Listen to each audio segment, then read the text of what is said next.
सनातन है ये पता कैसे चलेगा? तो ये पता कैसे चलेगा? जो हमारी पूर्व परंपरा के आधार पे हमारे जो धर्म ग्रंथ सूखे पत्तों को लिख खा करके लिख के हमारे ऋषि महात्मा चले गए, उन धर्म ग्रंथों को आधार मान करके हम जो जीविका यापन करते हैं वही धर्म है।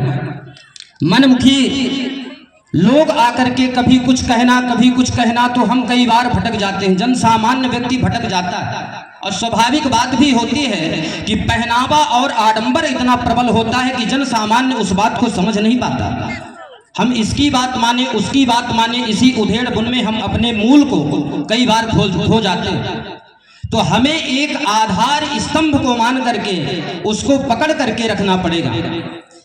पकड़ने का मतलब हमारा एक आधार होना चाहिए कि अगर हमारे शास्त्रों में अमुक बात नहीं लिखी हुई है तो हमारे भगवान राम भी आकर के अगर कहें तो उस बात को हमको कदापि नहीं मानना चाहिए।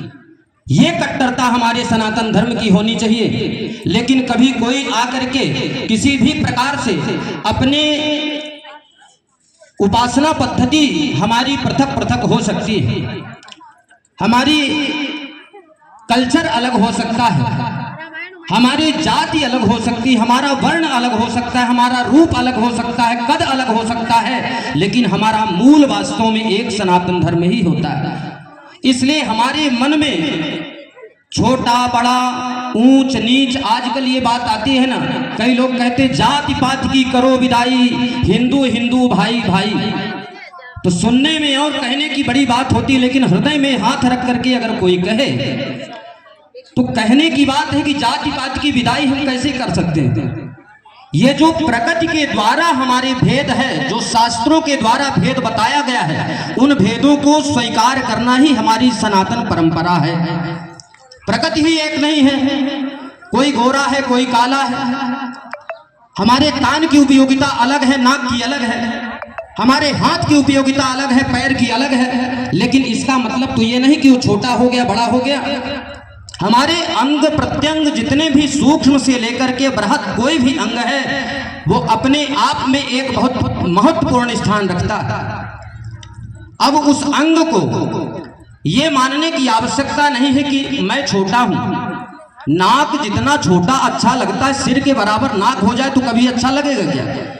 या फिर ऐसा माने कि ये तो ऊर्ध्व दैविक जो परिस्थितियां हैं, एक जन सामान्य में भी अगर हम समरसता का विचार करते हैं, समरसता हमारे अंदर वैदिक होनी चाहिए। वैदिक समरसता हमारे अंदर रहे। जैसे हमारे शरीर का अंग और प्रत्यंग कभी एक नहीं है, यहां तक कि एक हाथ में 5 उंगलियां हैं, ये भी बराबर है क्या? नहीं।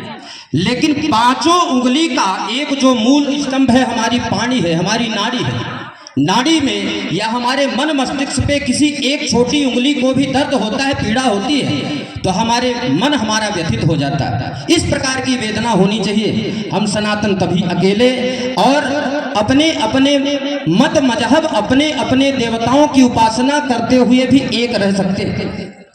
अगर कई बार कहते हैं कि चलिए ठीक है, देखिए हमको ये सब राजनीतिक और इधर उधर की भाषा कम आती, क्योंकि हम लोग कथा वक्ता हैं, स्वतंत्र मंच में बोलने वाले, किसी का कोई दबाव और कोई ऐसा स्वीकार करते नहीं। इसलिए मन में ये लगता है कि हमारा समाज वास्तव में कहाँ चलता जा रहा है। हमें अपने ब्राह्मण क्षत्रिय वैश्य और शूद्र, जिस प्रकार से 4 धर्म हमारे हैं, उन धर्मों का पालन करते हुए, ब्राह्मण अगर अपना ब्राह्मणत्व का त्याग कर देगा तो उसका अस्तित्व क्या बचेगा? क्षत्रिय अपने शौर्य से बाहर चला जाएगा तो उसका अस्तित्व क्या बचेगा?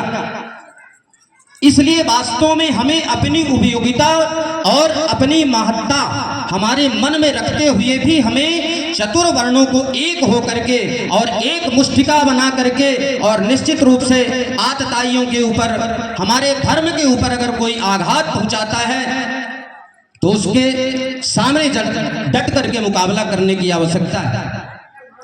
क्योंकि कथनी में और करनी में अंतर होता है। अगर हम ऐसी भाषा शैली से कहेंगे जो लोगों के गले बात नहीं उतरेगी तो उसका प्रभाव भी नहीं होगा।